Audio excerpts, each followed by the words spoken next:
Hello, আমি little পস প্লেল্যান্ড dog cage Kolkata থেকে প্রিয়াঙ্কা। দেখো, এই বাচ্চাটা আমাদের কাছে 4 দিনের জন্য থাকতে এসেছে। ওর নাম হচ্ছে সোনাই। ও একদিন আমাদের কাছে ট্রায়ালে ছিল, তারপরে ওর পেরেন্টস আমাদের কাছে, আমাদের সার্ভিস ভালো লেগেছে, দেন আমাদের কাছে ওকে 4 দিনের জন্য রেখে গেছে। তো বাচ্চাটার এজ হচ্ছে 10 ইয়ার্স। ও একটা মিক্সড বিগেল।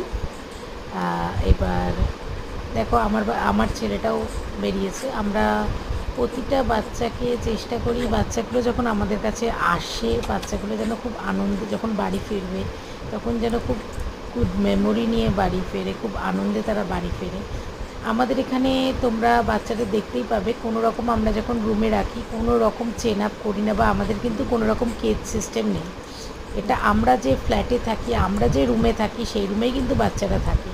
অনেকেই আমাদের জিজ্ঞাসা করো যে এসি ফেসিলিটি আছে কি না। হ্যাঁ, আমরাও তো এই গরমে এসি ছাড়া থাকতে পারবো না, বা আমারও একটা চারপেও বাচ্চা আছে, সেও তো এসি ছাড়া থাকতে পারবে না। এটা আলাদা করে বাচ্চাদের কোনো কেজ বা চেন দিয়ে বেঁধে ওর ক্যানেলে রাখা হয় না। আমরা যে রুমে থাকি, আমরা যে বেডে শুই, বাচ্চারাও কিন্তু সেই বেডেই শোয়।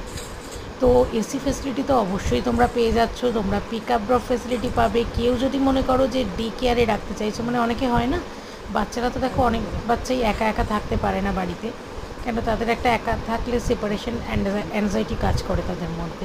তো অনেকেই চাও যে ডে কেয়ারে 3-4 ঘন্টা বা 5 ঘন্টার জন্য বাচ্চাকে রাখতে চাইছো, সেক্ষেত্রেও কিন্তু তোমরা আমাদের সাথে কন্ট্যাক্ট করতে পারো। আমাদের ডে কেয়ার ফেসিলিটিও কিন্তু আছে। আর তাছাড়া তোমরা তো পিক আপ ড্রপ ফেসিলিটি পেয়েই যাবে। আর আশা করি বাচ্চারা যখন ফিরবে, আমাদের তো মন খারাপ হবে, বাচ্চাদেরও কিন্তু মন খারাপ হবে। এখানে আমি আমার বাচ্চাকে ঠিক যেভাবে যত্নে রাখি, আগলে রাখি, তোমাদের বাচ্চাকেও ঠিক সেভাবেই যত্নে আগলে রাখবো। কেন, এটা আমার প্রফেশনাল কাজ হতে পারে, কিন্তু আমি এই ক্ষেত্রে প্রচণ্ড ইমোশনাল। ওদের ক্ষেত্রে আমি খুবই ইমোশনাল।